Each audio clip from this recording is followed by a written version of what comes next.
नमो अर्हन्ताडं नमो सिद्धाडं नमो आयरियाडं नमो उवछायाडं नमो लोय सव्वसाहूडं मंगलम भगवान वीरो मंगलम गौतमो गणी मंगलम कुंद कुंदात्यो जैन धर्मोस्तु मंगलम सर्वमंगल्य मांगल्यम सर्वकल्याणकारकम प्रधानां सर्वधर्माणां जैनं जयतु शासनम् जैनं जयतु शासनम् जैनं जयतु शासनम् मोक्षमार्गस्य नेतारं भेत्तारं कर्म भूभृतां ज्ञातारं विश्वतत्त्वानां वन्दे तद्गुणलब्धये वन्दे तद्गुणलब्धये वन्दे तद्गुणलब्धये णमिदूणवड्डमाणं परमप्पाणं जिणं तिसोद्धेन वोच्छामिरयणसारं सायारणयारधं मीणम्। श्रीमद् भगवत कुंकुंदाचार्य देव प्रणीत यह रयणसार प्राभृत नाम का ग्रंथ, और इस पर हम सभी हमारे महामुनिराजों का क्या स्वरूप होता है और वे किन दोषों से अत्यंत दूर रहते हैं, उनकी बहुत ही मार्मिक और सूक्ष्म चर्चा आचार्य देव हम सभी के सामने स्पष्टतया रख रहे हैं। आचार्य देव ने कल ये वाली बात रखी थी हम सभी के समक्ष कि कैसे देह आदि में अनुरक्त, विषयों में आसक्त, कषायों से युक्त, आत्म स्वभाव में सोए हुए प्रमादी हैं, ऐसे साधु सम्यक्त्व से रहित हैं। सम्यक्त्वहीन साधु की पहचान करनी होवे सो कैसे की जावे कि जिनकी देहादि में अत्यंत अनुरक्ति है, विषयों में जो निरंतर आसक्त हैं, कषायों से निरंतर युक्त रहते हैं, और इस कारण क्योंकि वे स्वरूप से अपरिचित हैं, आत्म स्वभाव में सोए हुए प्रमादी हैं, इस कारण निर्णीत हुआ कि वे कैसे हैं, वे आत्म स्वभाव में सोए हुए हैं, सो सम्यक्त्व से हीन हैं, सम्यक्त्व से रहित हैं। सम्यक्त्व से रहित होने के कारण वे वंदनीय पूजनीय फिर रह नहीं जाते। आचार्य गुणभद्र देव ने श्री आत्मानुशासन ग्रंथ में 168वीं गाथा में बहुत एक अच्छी बात लिखी है। त्रिलोक में शत शत कौतुक किंतु हमें दो ही भासे, कि तीन लोक में ऐसे तो कुतूहल करने की, आश्चर्यचकित होने की बहुत सारी अटपटी चीजें हैं, लेकिन हमें दो ही कुतूहल, दो ही कौतुक ऐसे लगते हैं जो बड़े ही अचरज भरे हैं। हमको दो ही कौतुक की उपमा योग्य लगते हैं। कौन से हैं दो? कि एक तो वह अमृत पीकर वमे अभागे, कोई अभागे को अमृत मिले और वो उसका वमन कर दे, मुंह पर चला गया है फिर उसका वमन कर दे, सो ये पागल हुआ। और दूसरा, कोई संयम को ग्रहण करे और संयम को ग्रहण कर फिर उसको मलिन कर दे, छोड़ दे। कोई संयम रूपी महापर्वत पर चढ़े और फिर वहां से कूद पड़े, सो ये दो लोग जैसे कोई अमृत पीकर वमन कर दे सो वह अभागा है, ऐसे ही कोई जिन प्रवृज्या को अंगीकार करके उस संयम निधि को त्याग दे, उससे च्युत हो जाए, नाना प्रकार से विषयों की आसक्ति को फिर जीवंत बना दे, कषायों के हलाहल विष को फिर पीने लगे, सो वह आत्म स्वभाव में सोया हुआ सम्यक्त्व से रहित है। उसके दुर्भाग्य की महिमा यहाँ आचार्य देव कहते हैं, आचार्य गुणभद्र देवात्मानुशासन में, कि अरे ये तो बड़ा आश्चर्यजनक एक कृत्य है, आत्मघाती कृत्य है। इस दुनिया में कई प्रकार की कौतुक वाली बातें हमें दिखाई देती हैं, लेकिन हमें कौतुक संज्ञा विशेषण के योग्य तो दो ही लगती हैं। एक तो कोई अमृत को पीकर वमन कर दे, और एक कोई संयम को ग्रहण कर उसका त्याग कर दे, संयम से भ्रष्ट हो जावे। यही बात आचार्य देव 100 नंबर की गाथा में हमसे कह गए हैं। किन्हीं के मुनि प्रवृज्या को अंगीकार करके भी देह में आ सकती है, विषयों में आ सकती है, कषायों से संयुक्त पना पाया जाता है, निर्णीत हुआ कि वे आत्म स्वरूप से अनजान हैं, उसमें प्रमादी हैं, सोए हुए हैं, और ऐसे साधु जो स्वरूप में सोए हुए हैं और शरीर में जागृति को प्राप्त हैं, विषयों के प्यासे हैं, कषायों से एकदम आकुलित चित्त हैं, वे सम्यक्त्वहीन हैं, और उनके दर्शन पूजन का विधान फिर जिन मार्ग में कहा नहीं जाता। इसी बात को नाना प्रकार से अन्य ग्रंथों में कहा गया है। मूलाचार ग्रंथ की 959 नंबर की गाथा में बोला है, मानयुक्त, अन्य निंदक, चुगली करने वाला, पाप सूत्रों के अनुरूप प्रवृत्ति करने वाला और आरंभ सहित श्रवण, वह भले ही चिरकाल से दीक्षित हो, उपासना करने योग्य नहीं है। आचार्यों ने अलग अलग जगह इस प्रवृज्या के रूप को बहुत अनुशासन में बांधा हुआ है। आइए हम आज कुल 4 गाथाओं में और देखेंगे सम्यक्त्वहीन साधु की क्या पहचान होती है। गाथा 101 और 102 के इस युग्म का पाठ करते हैं। आरंभे धन धन्ने उभयरणे कंखियातः सूया, वय गुणशील विहीणा, कसाय कलहप्पिया मुहरा, संग विरोह कुशीला, सच्छंदा रहित गुरुकुला मूढ़ा, रायादि सेवयाते, जिण धम्म दिराहया साहू। आरंभे धन धन्ने। आचार्य देव यहाँ यह वार्ता करते हैं, जो साधु आरंभ में और धन धान्य में लीन है। आरंभे धन धन्य, आरंभ में और धन धान्य में वे लीन हैं, ऐसे साधु, जो साधु आरंभ में, धन धान्य में, उभयरणे, उपकरणों में, उपकरण कौन कौन से हैं? उपकरण है पीछी, जो कि उनके संयम का उपकरण है, शुचिता का उपकरण कमंडलू है, और ज्ञान अध्ययन का उपकरण शास्त्र है। इन उपकरणों में कंखिया आकांक्षा रखते हैं, आरंभ में, धन धान्य में, उपकरण में कंखिया उसके कांक्षावान है, आकांक्षाएं रखते हैं, ऐसे साहू तह, ऐसे साधु, और कैसे तहा तथा सूया, ईर्ष्यालु हैं, ईर्ष्या रखते हैं। वय गुणशील विहीना, और व्रत से, गुण से और शील से विहीन है, रहित है। कसाय कलह पिया मुहरा, कषाय कलह प्रिय है, कषाय प्रिय है और कलह प्रिय है। मुहरा वाचाल है, मुखर है, बहुत वार्ताएं करते हैं, लेकिन तत्वादि की कोई चर्चाएं उनके निमित्त होती नहीं।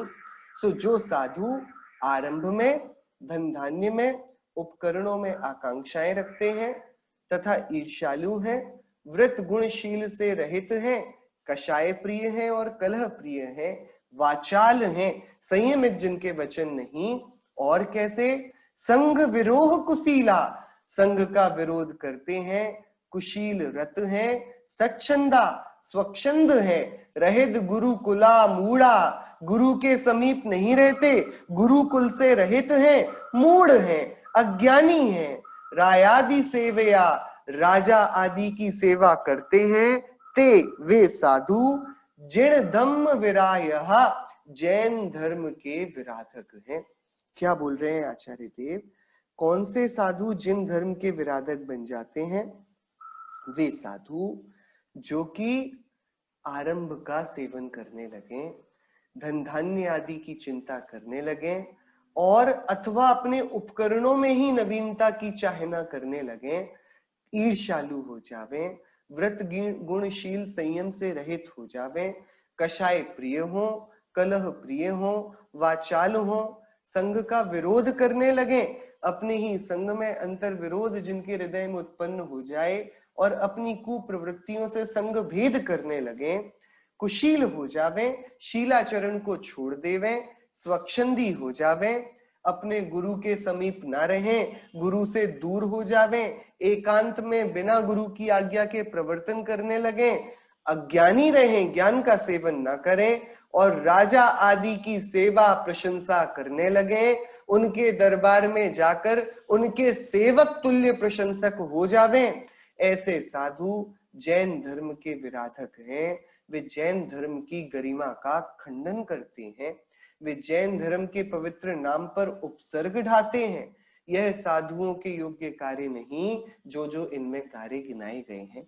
आरंभ हम सभी जानते हैं, जिस भी कार्य में जीवों का वध बंधन हो वह आरंभ की क्रिया कहलाती है। हम जो कुछ भी अपने घरों में करते हैं ये सब आरंभ की क्रियाएं, कल भी हमने इनकी सामान्य चर्चा करी थी। सो जो आरंभ की क्रियाओं में उलझ जावे सो उन साधु का जैन धर्म की विराधना सहज हो जाती है। धन धान्य आदि की सेवा करने लगे, उनको इस बात से फर्क पड़ने लगे कि किसने कितना दान दिया, किधर पर धन आया किधर पर नहीं, या धान्य आदि की भी क्या व्यवस्था बनी। यदि साधु को इनकी चिंता होने लगे सो वे जैन दर्शन के विराधक हो जाते हैं। यदि वे साधु चाहें कि उनके उपकरणों में सुंदरता आवे, बढ़िया सुंदर मोर के पंखों से सजी रंगीली एकदम सुंदर पीछी हो और नवीन ही अच्छी लकड़ी का बना हुआ नक्काशी किया हुआ, कभी सफेद कभी काला, नाना प्रकार के रंगों से रंगा ऐसा उनका कमंडलू हो, उनके साथ सिंहासन चलता हो जो उनके स्वाध्याय आदि में कार्य आता हो, इत्यादि नाना प्रकार से उनके जो उपकरणों की चाहना है यदि वे उसमें उलझ जावें सो वे जैन धर्म के विराधक बन जाते हैं। जब उपकरणों की चर्चा आती है सो एक गाथा प्रवचन सार ग्रंथ में आती है। जिन मार्ग में मुनिराज के क्या उपकरण कहे हैं, जिन मार्ग में यथा जात रूप निर्ग्रंथ मुद्रा, गुरु का वचन, गुरु विनय और शास्त्राध्ययन, ये उपकरण कहे गए हैं।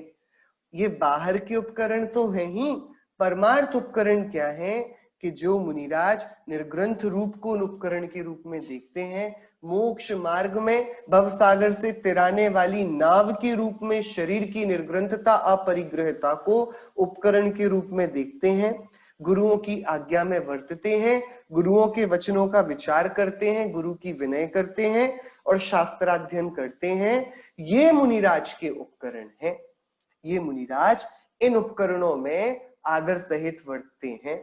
पर कोई मुनिराज ऐसे हो जो बाह्य उपकरणों के प्रेम में ही, उनके संरक्षण में ही यदि उलझ जावें तो फिर वे जैन धर्म के विराधक बन जाते हैं। सो आरंभ हमने देखा कि जो भी क्रियाएं हम घर गृहस्थी व्यापार आदि में करते हैं वे धन धान्य परिग्रह का संरक्षण, उपकरण जो भी पीछी कमंडलू इत्यादि हैं उनकी आकांक्षा जो मुनि रखते हैं और ईर्ष्यालु हैं। आपस में दो मुनिराज हों और एक दूसरे के तप आदि से उनकी ईर्ष्या हो जावे, अथवा व्रत से, गुण से और शील से वे रहित हो जावे सो वे कैसे हो जाते हैं? जैन धर्म के विराधक हो जाते हैं, जैन धर्म की विराधना करने वाले हो जाते हैं। और कैसे मुनिराज?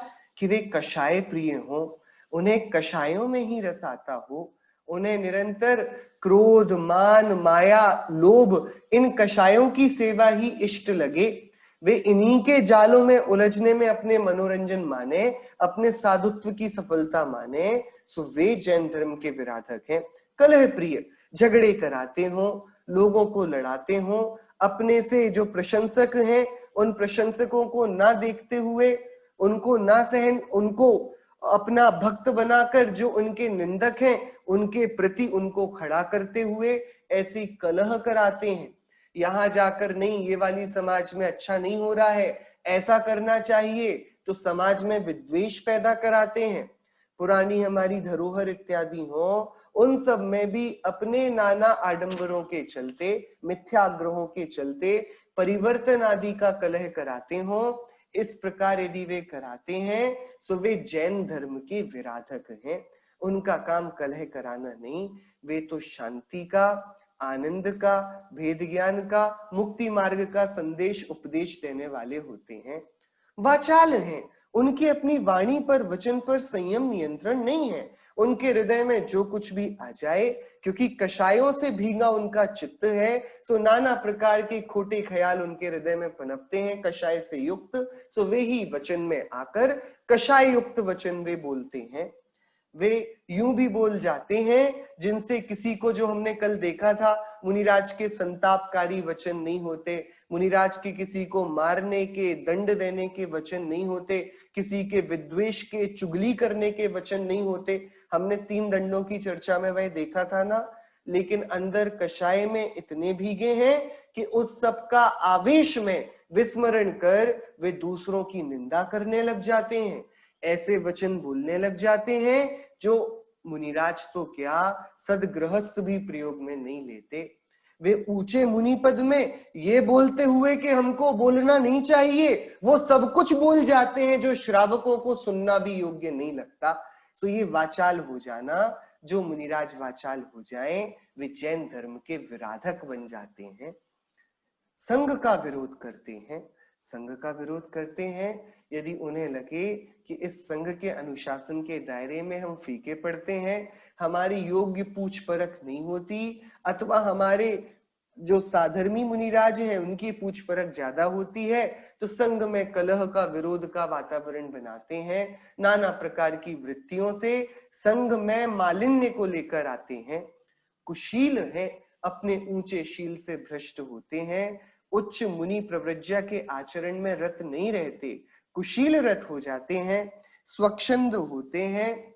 स्वच्छंदता हम सब जानते ही हैं, मनमानी करने लगते हैं। जो 28 मूल गुणों का विधि विधान आचार संहिता में जैन आचार्यों ने वर्णित किया, उसके ऊपर खड़े होकर उसके सारे नियमों को तोड़ देते हैं और अपने को बड़ा मुनिराज कहलवाते हैं। सो इस स्वच्छंदता, रहित गुरुकुला, गुरु के समीप नहीं रहते, अपने को गुरु से बड़ा मानकर, गुरु की ख्याति को स्वयं ना सहन करने के कारण अपनी ख्याति फैलाने के लिए संघ से अलग हो जाते हैं, गुरु की आज्ञा के भी बाहर होकर मनमानी किया करते हैं। मूढ़ा, अज्ञानी है, आत्म स्वरूप में सोते हैं, स्वरूप को जानते नहीं, सो अज्ञानी है। रायादि सेवया, राजा आदि की सेवा करते हैं। राजा यानी कि कोई भी, जो भी उस समय शासन चलता हो, राजा का चलता हो, सरकारें, गवर्नमेंट का चलता हो, डेमोक्रेसी चलती हो, जो कुछ भी चलता हो, या फिर सेठ आदि हो, राजा आदि ना हो तो कोई उनके दान देने वाले, उनके संघ की सेवा करने वाले कोई श्रेष्ठी वगैरह हो, सो उनके इशारों पर उनकी सेवा करते हैं, उनके हितरूप उपदेश देते हैं, उनके लाभ रूप कार्य करते हैं। सो राजा आदि के दास हुए, जिनके सामने राजा लोगों को झुकना चाहिए था, वे अपने गौरव को धूमिल करते हुए अपनी सेवा में, अपने को उनकी सेवा में समर्पित करते हैं। वे साधु जैन धर्म के विराधक हैं। वे साधु कैसे हैं? जैन धर्म के विराधक हैं। इस प्रकार आचार्य देव ने जैन धर्म के विराधक के रूप में साधुओं का वर्णन किया। इसमें बहुत सारी बातें कही गई हैं। मूलाचार ग्रंथ की 957 नंबर की गाथा। मूलाचार में आचार्य देव क्या कहते हैं? जो साधु क्रोधी, चंचल, आलसी व चुगलखोर है एवं गौरव व कषाय की बहुलता वाले हैं, वह श्रमण आश्रय यानी सेवा के योग्य नहीं है। मूलाचार ग्रंथ में क्या लिखा गया है?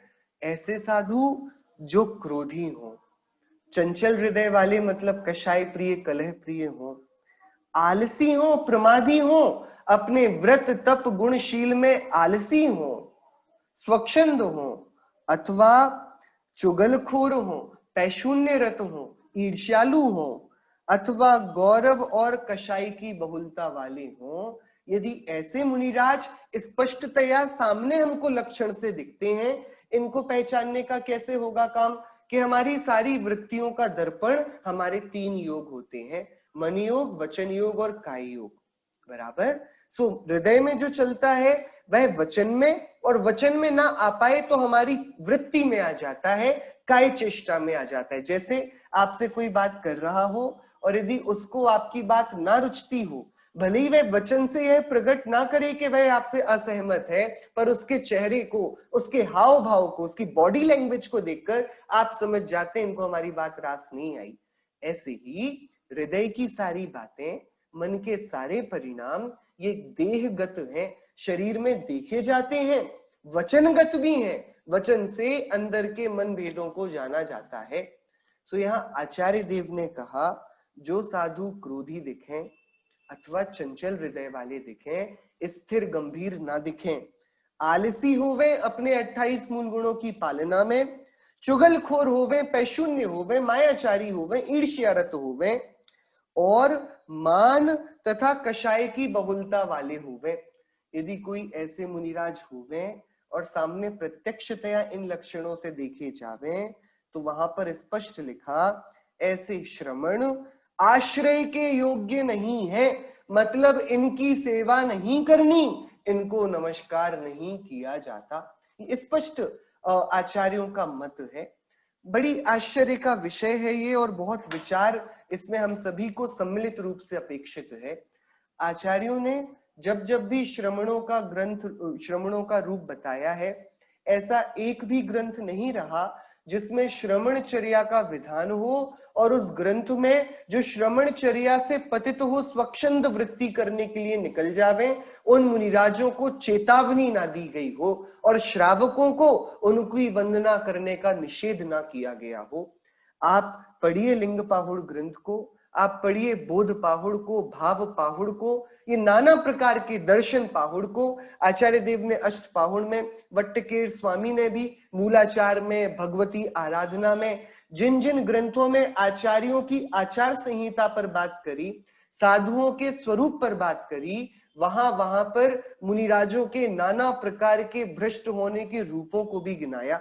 उदाहरण के तौर पर, हम इस पर आज तो विस्तार से चर्चा नहीं कर पाएंगे, लेकिन भाव पाहुड़ ग्रंथ में आचार्य देव ने कांदर्पी, किल्विषकी, सम्मोही, दानवी और आभियोगिकी, ये 5 अशुभ भावनाओं से रत साधुओं के नाम लिए और बोला, ये साधु भैया जिन मार्ग में रत नहीं लगते, निर्ग्रंथ मुनि होकर सम्यक्त्व भावना बिना इन अशुभ भावनाओं को भावे, तब किल्विष आदि नीच देव होकर देवों का चांडाल होता है, मानसिक दुख को प्राप्त होता है।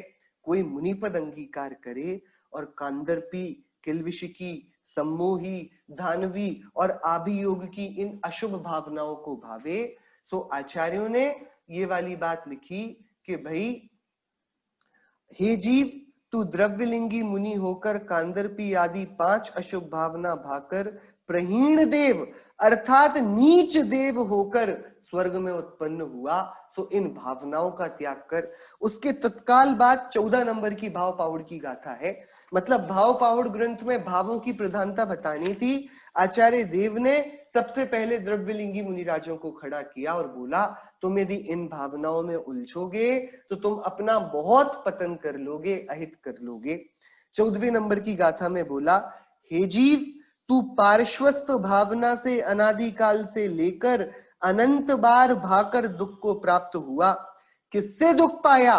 कुभावना अर्थात खोटी भावना, उसका भाव, वे ही हुए दुख के बीज, उनसे तूने दुख पाया।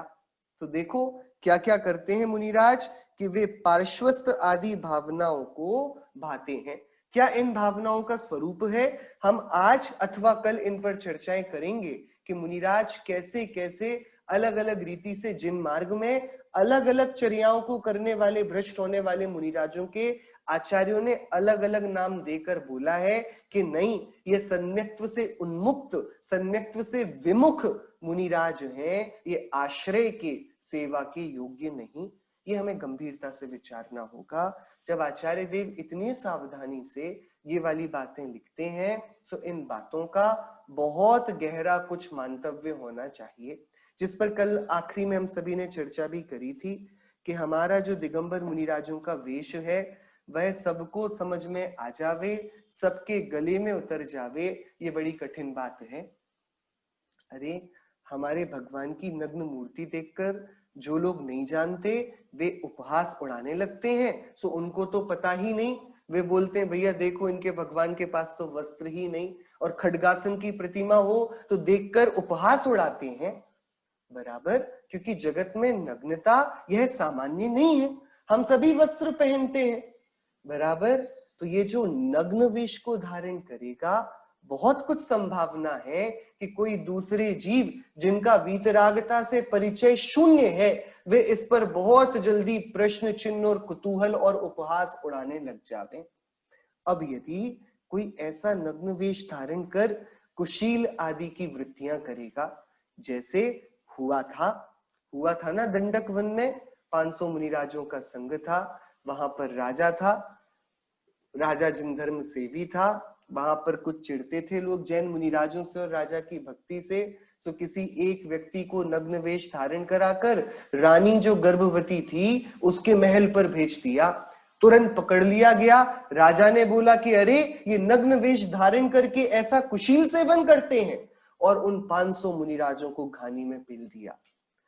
उस राजा ने जो जिन धर्म सेवी था कि यदि कोई ऐसा ऊंचा वेश धारण करके हीन क्रियाओं में लिप्त होगा तो पूरे मार्ग पर प्रश्न चिन्ह लग जाएगा। सो इस नग्न दिगंबर वेश में चाहे कोई कितने ही वर्षों की तपस्या का धारी क्यों ना हो, वह कभी भी इस योग्य नहीं बनता कि उसके अपराध, उसकी स्वच्छंदता, उसकी कषाएं वे क्षम्य हो जाएं। आचार्यों ने बोला है कि नहीं, इस पवित्र वेश को त्याग कर तुम्हें जो करना है करो, इसको ग्रहण करोगे तो तुम्हें 28 मूल गुणों के अनुशासन में रहना होगा, क्योंकि तुम्हें तो लगता है कि तुम मन मर्जी कर लोगे क्योंकि तुम्हारे पास इतने सारे तुम्हारे मानने वाले हैं, लेकिन तुम ये नहीं जानते कल को तुम्हारे उदाहरण से कोई दूसरे सच्चे दिगंबर मुनिराजों पर प्रश्न उठेगा, वे इस प्रवृत्ति का पालन ना कर पाएंगे तो पूरा मोक्ष मार्ग ही अवरुद्ध हो जाएगा, रुक जाएगा, और इसका दोषी कौन होगा? तुम्हारा हीन आचरण।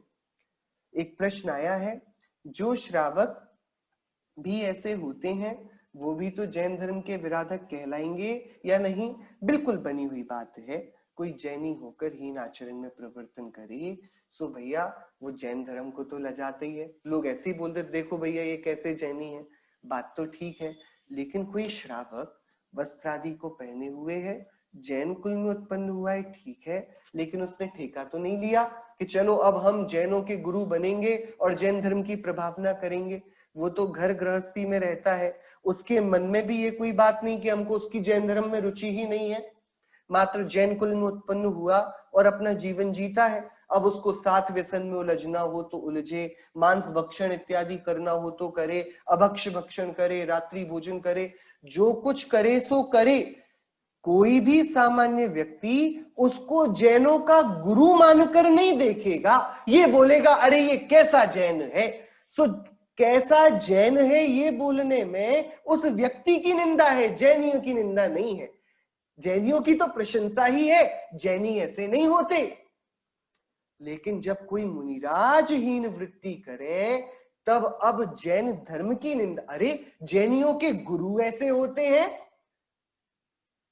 पहले तो भाषा पूरी अलग थी, भैया ये ऐसा, ये कैसा जैन है, ये तो कोई जैन का जैनत्व का आचरण नहीं। सो यहां पर तो बोला कि ये जैन नहीं है।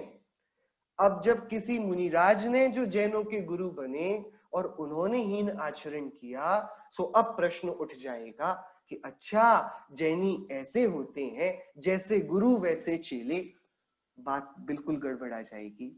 सो ये बात सही है, हम श्रावकों की बहुत बड़ी ये जिम्मेदारी है, हमारे आचरण से कभी भी हमारे धर्म पर प्रश्न ना उठे। हमारे श्रद्धान, हमारे वीतरागी देवशास्त्र गुरु, हमारे धर्म दर्शन, इस पर कभी भी कोई उंगली उठाए, उपहास करे, ऐसा हमारी वृत्ति इतनी निर्दोष होनी चाहिए कि ये कभी बने ही ना। लेकिन यहाँ पर आचार्यों ने किनको कटघरे पर रखा है? मुनिराजों को, क्योंकि ऊंचे वेश में, भैया देखो दुनिया में बहुत सारे लोग हैं, वे नाना प्रकार के कार्य करते हैं, पर यदि कोई बड़ा राजा उन हीन कार्यों में प्रवर्ते तो राजा बड़ा दोषी होता है। बराबर, क्योंकि राजा उसकी तरफ सब देखते हैं, राजा का अनुकरण सब करते हैं, सो मुनिराज ये हमारे राजा हैं, इनका अनुकरण सभी करेंगे।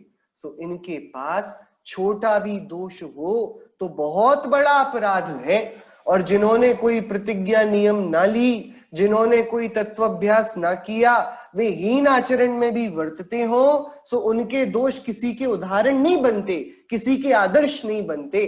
वे तो मात्र और मात्र भैया ये कैसा आदमी है, ये बिल्कुल अच्छा नहीं है, कुसंगति में पड़ा हुआ है, ये आदर्श नहीं बनते, वे तो उलाहना का कारण बन जाते हैं। सो जैन धर्म के विराधक साधुओं की यहाँ पर चर्चा है। क्या बोल रहे हैं कि भैया जो साधु क्रोधी, चंचल, आलसी, चुगलखोर है, गौरव और कषाय की बहुलता वाला है, वह श्रमण आश्रय के सेवा के योग्य नहीं है। हमको बहुत विचारना होगा इस बात पर। ये बात सही है कि जिन्होंने भी घर बार त्यागा है, और हम सभी घर बार में रहते हैं, तो हमको ऐसा लग सकता है कि चलो इन्होंने इतना तो त्याग किया, पर भैया उन्होंने इतना त्याग किया तो त्याग करने वाले बहुत हैं। यदि उनको पूरा त्याग ना करना था, बस हमसे ज्यादा त्याग करना था, सो 28 में से 4 मूल गुण पालने थे, 24 नहीं पालने थे, और फिर इज्जत चाहिए थी साधु परमेष्ठी की, तो फिर ये न्याय नहीं हुआ ना। फिर हमसे बड़े कहाँ हुए, वे तो लालसा के, प्रभुता के भूखे हो गए ना भैया। ये हमसे ज्यादा कोई प्रतिस्पर्धा थोड़ी करनी है, हमसे तो भले हैं, हमसे तो भले हैं भैया। ये लोहे से चांदी भली है तो चांदी स्वर्ण के भाव थोड़ी बिकने लगेगी, चांदी तो चांदी ही रहेगी। नहीं, लोहे से अच्छी है तो चांदी को सोना तो माना जा सकता है ना, ये तो किया जा सकता है, इसमें क्या बुराई है भैया। हमारे पास तो जंग लगा सोना है, चलो इस चांदी को अपन 60,000 रुपए किलो के हिसाब से, 60,000 रुपए तौले के हिसाब से खरीद लो भैया, जिस प्रकार से जो भाव चल रहा हो उसका। ये तो आप सभी कर पाएंगे ना, ऐसे ही तो करेंगे। जब आपके पास जंग लगा सोना हो तो चांदी को भी आप सोने के भाव खरीद लेंगे, ऐसा तो हम पागलपन नहीं करते। सो हमारे हीन आचरण है, हम पतित अवस्था में हैं, तो प्रथम प्रयास तो ये कि हम अपने आचरण को आगे करें, सुधारें, उसमें हम सम्यक परिवर्तन लेकर आए। लेकिन क्योंकि हम खुद पतित अवस्था में हैं, इसलिए हमसे कम पतित लेकिन शुद्ध बिल्कुल भी ना, ऐसे किसी व्यक्ति को आदर्श मानकर उसकी सेवा पूजा करने लगेंगे। सो ये तो वैसा हुआ कि लोहे को देखकर हम चांदी को सोना मान बैठे। चांदी चांदी रहेगी भाई, यदि श्वेत रहना ही, सफेद रहना ही चिन्ह हो पवित्रता का, तो जहां हंस स्वच्छ सफेद धवल है, सो वहीं बगुला भी स्वच्छ सफेद धवल है। सो जो हंस की इज्जत है वो बगुले की तो नहीं होगी, ये तो संभव नहीं है ना। मात्र सफेद होने के कारण हंस और बगुले को एक कह दिया जाए, बड़ी बड़ी हानि हो जाएगी इसमें प्रकृति की भी। ऐसे ही मात्र नग्न होने के कारण सभी को मुनिराज कह दिया जावे, ये जैनियों की वृत्ति नहीं। जैनाचार्यों ने इसलिए बहुत सावधानी और जिम्मेदारी से इन सूत्रों में स्पष्ट उतार दिया कि हाँ, हमारा धर्म भावना प्रधान है, जिसके बाहर तो परिग्रह ना हो, नग्नता हो, सर्वसंग का त्याग हो, अंतरंग में लोभ हो, लालसा हो, ईर्ष्या हो, मान हो, क्रोध हो, पैशून्यता हो, ये नाना प्रकार के दोष हो और हीन वृत्तियां हो, वे हमारे मुनिराज नहीं है, वे सम्यक्त्व से च्युत हैं। और बड़ी बात ये कि वे जैन धर्म के विराधक हैं, गुरु के समीप नहीं रहते। देखो आचार्य वे मुनिराजों की माता के समान उनकी सेवा, उनका पथ प्रदर्शन करते हैं, शिक्षा दीक्षा के अधिकारी हैं, वे संघ का पूरा मातावत संचालन करते हैं। जो बिना आचार्य के साधु रहने लगे, बिना आचार्य की आचार्य आज्ञा दें तो साधु पूरा करें, उनकी आज्ञा के अंतर्गत सब करें, बट जो साधु आचार्य से विहीन है, जिनके आचार्य नहीं है, और जो स्वयं भी इतने सक्षम नहीं है कि स्वयं बुद्ध हुए, उनको भैया गुरु के समीप ना रहना, उनको वह जैन धर्म की विराधना का कार्य माना गया है, क्योंकि वे गुरु से बड़ा अपने को शायद क्वचित कदाचित मान बैठे हों। राजा की सेवा, श्रेष्ठियों की प्रशंसा, श्रेष्ठियों से जुड़े रहना, स्पेशल वीआईपी ट्रीटमेंट हो जाना, बड़े भाई, यदि कोई देश का राजा यदि मुनिराज की प्रशंसा कर दे, कोई प्रेसिडेंट मुनिराज को कुछ बोल दे, तो भैया बड़ी बात है, बड़ी बात हो गई। देश के प्रधानमंत्री ने, राष्ट्रपति ने, राजा ने हमारे मुनिराज से ये कहा, इस कारण मुनिराज अपने को बड़ा देखने लगे और भोली जनता भी देखने लगे। तो वह जनता भूल जाती है कि भैया राष्ट्रपति, प्रधानमंत्री और राजा तो क्या, यदि एक 18 वर्ष का भी, 18 वर्ष क्या 11 वर्ष के भी छोटे कुंदकुंद आचार्य देव है ना, और वे इस भरत क्षेत्र में विचरते हों, वे बालक, और सामने 6 खंड की विजय कर कर लौटता हुआ चक्रवर्ती का पूरा सैन्य समूह हो, आगे दौड़ता हुआ चक्र रत्न हो, तब वह चक्रवर्ती भी अपने नंगे पैरों से धूल भरी जमीन पर लौटकर उन 11 वर्ष के मुनिराज को नमस्कार करेगा। ये कोई श्रेष्ठी आकर, कोई बड़ा आदमी आकर मुनिराज को नमस्कार करे और उससे मुनिराज प्रसन्न हो जावे? अरे वे तो उस मार्ग पर हैं जिस मार्ग के 100 इंद्रदास हैं, 100 इंद्र जिस मार्ग की निरंतर सेवा अनुमोदना करते हैं, उसकी दिव्य भक्ति रचाते हैं। उस मार्ग में कोई ऐरा गैरा तत्काल का बना, सप्त व्यसनों में रत, हीन आचरण वाला, ना कुछ कुल का पता, ना कुछ उसकी आचरण का, वृत्ति का, उसके शाकाहारी मांसाहारी का, उसके अंतर गुणों का, भक्ति का कुछ नहीं पता, और वह आकर यदि मुनिराज को नमस्कार करे और उससे मुनिराज अपने को बड़ा माने, ये वाली बात राजा आदि की सेवा में आ जाएगी। अपनी महत्ता, अपनी महानता, अपनी प्रभुता हमें कौन नमस्कार करता है इससे देखते हैं। और इसका दूसरा एंगल है, जो हमें नमस्कार नहीं करता उससे हमारी प्रभुता चली जाती है। सो ये हमें नमस्कार क्यों नहीं करता, ये हमारे सामने झुकता क्यों नहीं, ये हमारी पूछ परख क्यों नहीं करता, ये यदि किसी को अपनी प्रशंसा से छाती चौड़ी होवे और कोई यदि उनको नमस्कार ना करे और उनको अंतरंग में कष्ट हो, पीड़ा होवे, सो वे मुनिराज जो पूजा और ख्याति चाहते हैं, जो ख्याति लाभ पूजादि चाह, जो ऐसे मुनिराज हैं, वे तो कुगुरु हैं, वे जैन धर्म के विराधक हैं। उनके 8 मदों में से एक मद नहीं गया, उनकी 16 कषायों में से एक कषाय नहीं गई। वे आत्मा को समझ ही ना पाए, देह को ही एकत्व लिए मिथ्यात्व में गर्व से डोलते फिरते हैं। ये वाली बात जैन धर्म के विराधकों के बारे में आचार्य देव ने यहाँ लिखी। मुनिराजों की जैन धर्म के विराधना कैसे मुनिराज कर जाते हैं, इसकी ये चर्चा हुई। 103 नंबर की गाथा को एक बार हम पढ़ते हैं। जो इस वेज्जामंतो वजीवणम वायवस्व व्यवहारम धन धन ऋगहणम समणाणम दूषणम होदी। ज्योतिष, वैद्यक, मंत्र विद्या द्वारा उपजीविका चलाना। अब भैया यहाँ पर बात पूरी बिगड़ गई। कोई मुनिराज ज्योतिष के ज्ञाता हो गए, वे बताने लगे नवग्रहों की कैसी स्थिति, कौन से तीर्थंकर कौन से ग्रह के स्वामी, सो उनकी सेवा से कौन से दोष जाएंगे, किस वर्ण की प्रतिमा का आयोजन होना चाहिए, उसकी सेवना से कौन से तीर्थंकर का जो वर्ण है उस वर्ण के संस्कार से क्या होवेगा, कैसे वस्त्र धारण किए जाएं, किन मणियों को, रत्नों को, अंगूठियों को पहना जाए, कौन सी मालाओं को जपा जाए, किन धागों को बांधा जाए, कौन सा विधान, कौन सा यज्ञ किया जावे। ऐसे ज्योतिष, वैद्यक, मंत्र विद्या द्वारा जो अपनी उपजीविका चलाते हैं, आजीविका छोड़कर आरंभ का त्याग करके जो मुनिराज आए थे, अब वे ज्योतिष के, वैद्यक के और मंत्र विद्या के विशेषज्ञ बन जाते और लोगों के साथ उसका परामर्श करें, उसका परामर्श देवें। उपजीविका, आजीविका नहीं, उपजीविका, पार्ट टाइम काम। पार्ट टाइम तो मुनिराज हैं, पार्ट टाइम ज्योतिष का भी अच्छा ज्ञान है, वैद्यक शास्त्र का भी अच्छा ज्ञान है, मंत्र विद्या का भी अच्छा ज्ञान है, ऐसा करें। सो ये अष्टांग निमित्त ज्ञान जिनागम में वर्णन आता है। निमित्त ज्ञान 8 प्रकार का होता है और हमारे आचार्य इन 8 प्रकार के निमित्त ज्ञान में कुशल होते हैं। उनके ये सारे मंत्र, वैद्यक शास्त्र, ज्योतिष शास्त्र, शरीर के लक्षण, उपलक्षण, इत्यादि के लक्षणों के पहचानने की उनमें प्रवीणता होती है। सो वे सब ये सारे लक्षणों के ज्ञाता का प्रयोग मोक्ष मार्ग की अभिवृद्धि में करते हैं।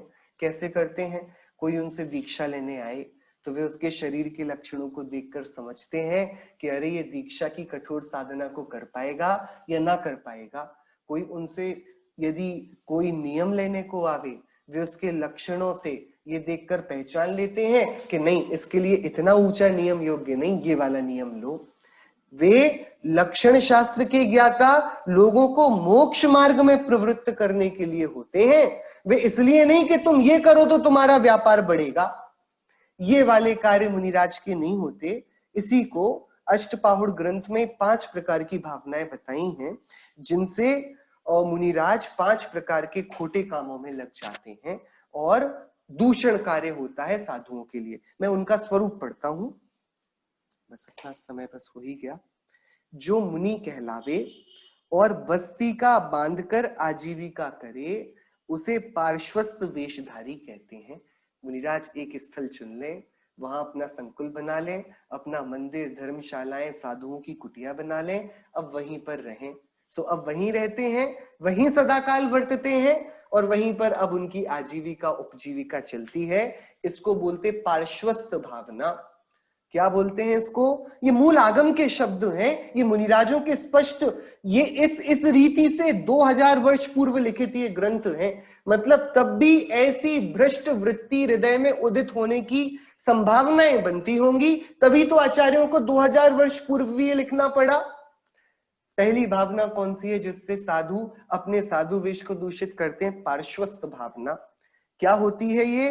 कि कोई मुनि तो कहलावे, स्वयं नग्न रहे, लेकिन वस्तिका आदि को बांध ले और वहां पर आराम से रहे। अब दान आएगा, आहार आदि की व्यवस्था होगी, ग्रंथों का प्रकाशन होगा, बिक्री होगी, प्रोडक्ट्स बिकेंगे, सब कुछ हो जाएगा नाना प्रकार से। अब तो आज का जमाना तो एडवर्टाइजमेंट का है, बेचने का है, कॉर्पोरेट्स का है। फिर आप अहिंसा के नाम पर जो कुछ भी बेचना चाहें, शुद्धता के नाम पर जो कुछ भी हमारी भोली समाज को बेचना चाहें, आप बेच सकते हैं।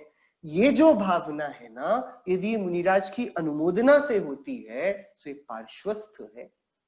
एक जगह बंधकर व्यापार करने लगना, रहना मुनि, कहलाना मुनि, लेकिन मुनित्व उसमें से उड़ जाना कपूरवत।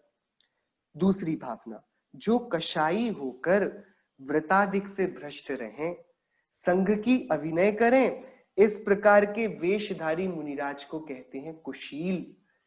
अब वे अभिनयी हो गए, आचार्य की आज्ञा मानते नहीं, व्रतादि का कोई यदि गलती बता दे तो क्रोधी हो जाते हैं, कलह करा देते हैं। ये मेरी निंदा कैसे करता है? तुम श्रावक क्या सोते हुए हो? ये तुम्हारे मुनिराज की निंदा करता है, तुम क्या करते हो? अपने व्रतादिक दोषों को तो नहीं देखते कि व्रतादि का पालन ही अब असंभव हो गया। जब इतना बड़ा आयोजन मुनिराज ने करा लिया, तो अहिंसा महाव्रत कहां गया? ऐसे तो हमारे मुनिराज नहीं होते थे।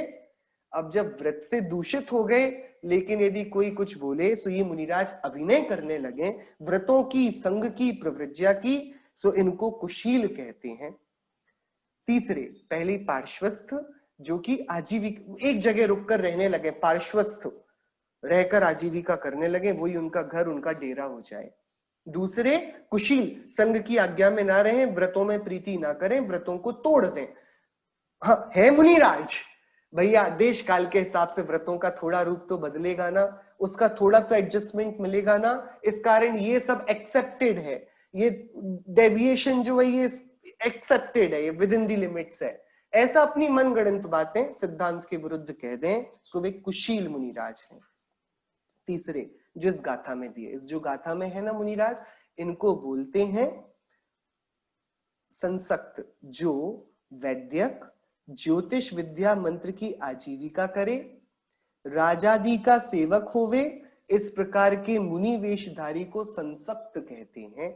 अब वे ज्योतिषी बन जाएं, वे नाना प्रकार से उसको क्या बोलते हैं, घरों पर वास्तु घर और मंदिरों में वास्तु का ज्ञान देने लगे, दिशाओं को बताने लगे, गृह प्रवेश कराने लगे, नाना प्रकार से किस रोग को कैसे दूर किया जाए उसके मंत्रों को देने लगे। हमारे मुनिराजों ने तो ऐसा कार्य नहीं किया। हमारे मुनिराज से बोला गया सुखी होने का क्या उपाय है, उनने बोला सम्यक दर्शन ज्ञान चारित्राणी मोक्ष मार्ग। ये नहीं कि अपने घर का मुंह पूर्व दिशा की ओर करो, गेट ऐसे खुलना चाहिए, सीढ़ियों का क्रम ऐसे होना चाहिए, तुम्हारे घर में सुख समृद्धि की बारिश होगी। जो ऐसा करते हैं वे संसक्त वाले मुनिराज हैं। वे ज्योतिष विद्या मंत्र की आजीविका करते हैं, उससे अपने शिष्यों, आजीविका का अर्थ ये नहीं कि मात्र धन आदि हो, अपने शिष्यों का भी तो व्यापार होता है, भक्तों का भी तो व्यापार होता है। हमारी भक्तों की संख्या इससे बढ़ेगी।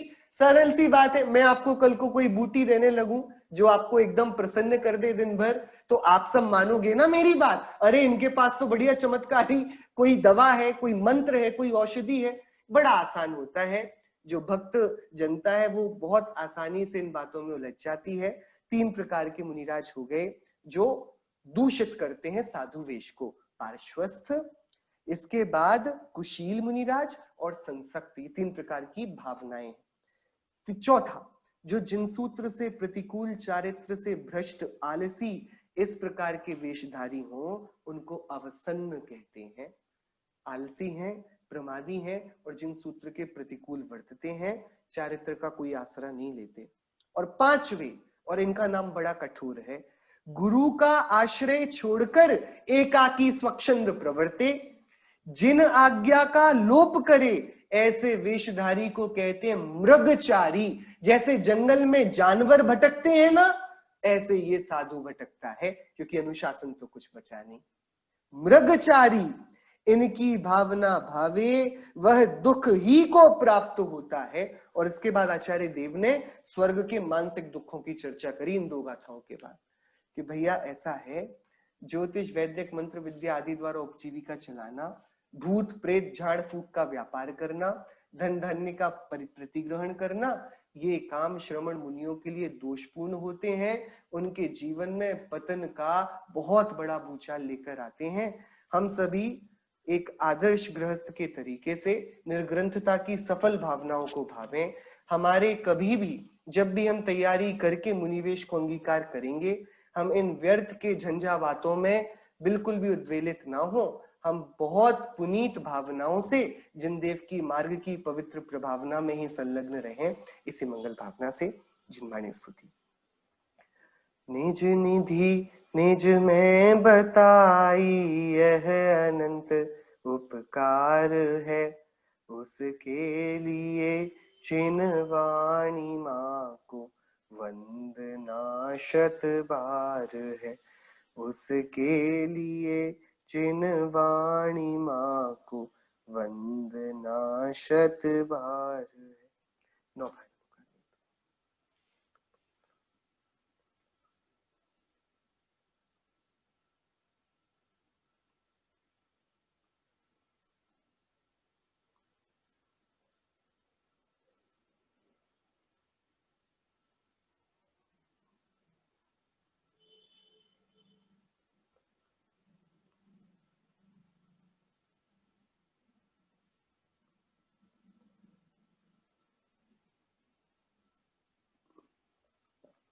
बोलिए अंतर्मुख मुद्रावन सर्व जिनेन्द्र भगवंतों की जय हो।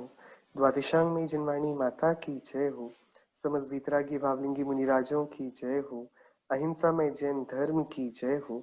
शासन नायक तीर्थंकर वर्धमान स्वामी की जय हो। श्रीमद भगवत कुंकुंदाचार्य देव की जय हो। श्री रैणसार ग्रंथ की जय हो। जय जिनेन्द्र।